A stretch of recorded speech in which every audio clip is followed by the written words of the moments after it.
क्योंकि supreme court ने आनंद फानन में कॉलेजियम बनाया, कॉलेजियम ने बोला no no no outer interference. और बात समझिए आप, वो जो आउटर इंटरफेरेंस, इस डर से अगर बाहर बैठा कोई आदमी, मैं वो सोशल मीडिया की बात ही नहीं कर रहा हूं क्योंकि दैट इज बेसलेस, कि ये इन्वॉल्व है, ये एमएलए इन्वॉल्व है, ये इसका बेटा इन्वॉल्व है, उसका ये इन्वॉल्व है, वो सब शगुफे हैं, दैट इज ऑल स्लैंडर, मैं उस पर नहीं जा रहा हूं। बट मैं कह रहा हूं नॉर्मल चीज ये है ऑनरेबल जज साहब कि अगर ऐसी कोई चीज होती है तो एजेंसीज इन्वॉल्व होती है। उन्होंने कहा नहीं नहीं नहीं नहीं नहीं, घेरा बनाओ, घेराबंदी करो, कोई अंदर ना घुस पाए। ऐसा क्या है इस घेरे में? यस, ऐसा क्या है जो आपको घेरा बना के रखना है कि you are above everyone else, you are above everyone else? Why this जज साहब, व्हाई? देखिए ऐश्वर्य जी, कॉलेजियम के एडमिनिस्ट्रेटिव फंक्शंस भी होते हैं और कॉलेजियम का अपॉइंटमेंट की रिकमेंडेशन भी होती है। जहां तक अपॉइंटमेंट की रिकमेंडेशन का सवाल है, मेरा ये मानना है कि कोई भी व्यक्ति, चाहे वो सिविल सर्वेंट हो, चाहे वो हाईकोर्ट जज हो, वो नियुक्ति के समय से बेईमान नहीं होता है, वो बाद में बेईमानी उसमें पनपती है। इसलिए इस मुद्दे को, कॉलेजियम सिस्टम की रिकमेंडेशन अपॉइंटमेंट को लेकर के जो जोड़ा जा रहा है, उससे मैं सहमत नहीं हूं। दूसरी बात ये कि कॉलेजियम का जो इंटरनल मैनेजमेंट है, कॉलेजियम का जो एडमिनिस्ट्रेटिव एक्शन है, उस एडमिनिस्ट्रेटिव एक्शन में ये जरूर होना चाहिए था कि उस घर को तुरंत सील किया जाता, उनके मोबाइल लैपटॉप कब्जे में लिए जाते, उनके पूरे घर की तलाशी ली जाती, उनके लॉकर्स की तलाशी ली जाती, उनके इलाहाबाद और अन्य स्थानों पर जो भी बंगले हैं उनकी तलाशी ली जाती। परंतु ऐसा सब कुछ नहीं किया गया और किसके निर्देश पर उस स्टोर रूम की सफाई की गई, ये भी अभी तक स्पष्ट नहीं है। मान्यवर, वो जो नोटों के बोरे हैं, जो माननीय जज साहब का कहना है कि मुझे नहीं मालूम, मान्यवर वो कोई आटे, दाल, चावल या सब्जी का थैला नहीं है कि कौन रख गया।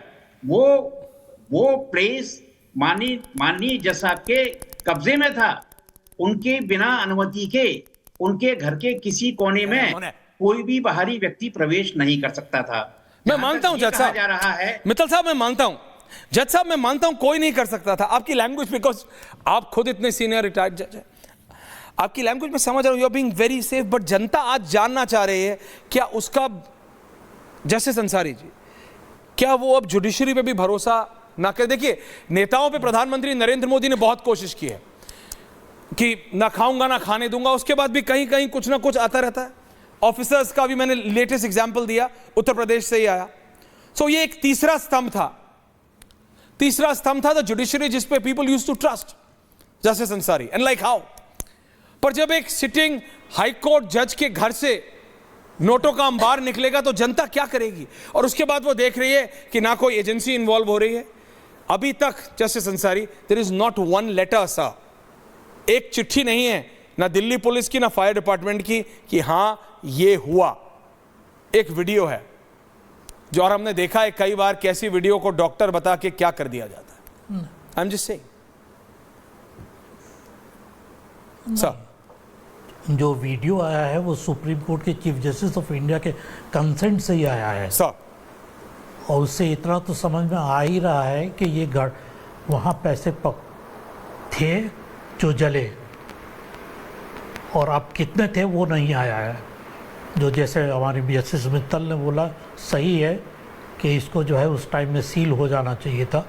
लेकिन एक चीज़ हम लोगों को समझना होगा कि ऐसी ये घटना जो है ये बड़ा मतलब शॉकी है, अनबिलीवेबल है, और जुडिशरी के लिए बहुत ही शेमफुल है, क्योंकि इसके बाद लोगों को यकीन दिलाना कि जुडिशरी में करप्शन नहीं है बहुत मुश्किल हो जाता है।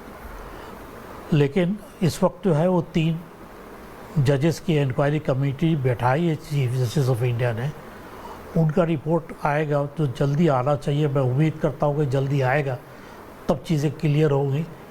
लेकिन इस बीच में जो है ये भी कंसर्न हो सकता है सुप्रीम कोर्ट का कि जिसके घर में पैसे मिले हैं वो इंटरफियर न करे, इसलिए उसको रिपेट्रिएट कर दो। हालांकि ये रिपेट्रिएशन जो है ये सोल्यूशन नहीं है, क्योंकि एक जज अगर दिल्ली में डिसऑनेस्ट है तो वो इलाहाबाद जाके ऑनेस्ट तो नहीं हो जाएगा ना। अगर वो यहाँ करप्ट तो वहाँ भी करप्ट रहेगा। और दूसरी चीज़ जो हमें समझने की ज़रूरत है सर, कि हम जब सब तरफ देख रहे हैं करप्शन, तो जुडिशरी को मेंटेन करके रखना बहुत मुश्किल है। आप हर तरफ देख रहे हैं, आपने वो माधुरी भुज का भी देख लिया, इतना कुछ हो गया लेकिन कोई इंक्वायरी नहीं हुई, कुछ नहीं हुआ। गवर्नमेंट की तरफ से कोई आंसर नहीं है, कोई कमेंट नहीं है, कोई रिएक्शन नहीं है। तो ये सारे एनकरेजमेंट है। जब हम ये देख रहे हैं, ये जजेस जब कोई गवर्नमेंट के फेवर में फैसला देते हैं तो उनको बड़े कोवेटेड सीट्स दी जाती है, कोई पोस्ट दिया जाता है, वो भी करप्शन है। और जब कोई ये देखता है तो दूसरा नतीजा ये हो सकता है कि पैसे भी lot of angles to it, judgment भी दे दो।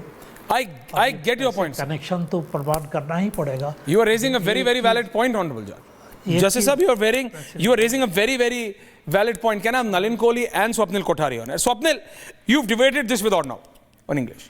My only point of concern is Swapnil and Nalin कि अभी लोग कह रहे हैं कि देखो सरकार इसको केस स्टडी की तरह यूज करेगी, बोले कि भैया अभी लॉ रिफॉर्म्स चाहिए, एनजेसी लाओ, कॉलेजियम को यूज मत करो।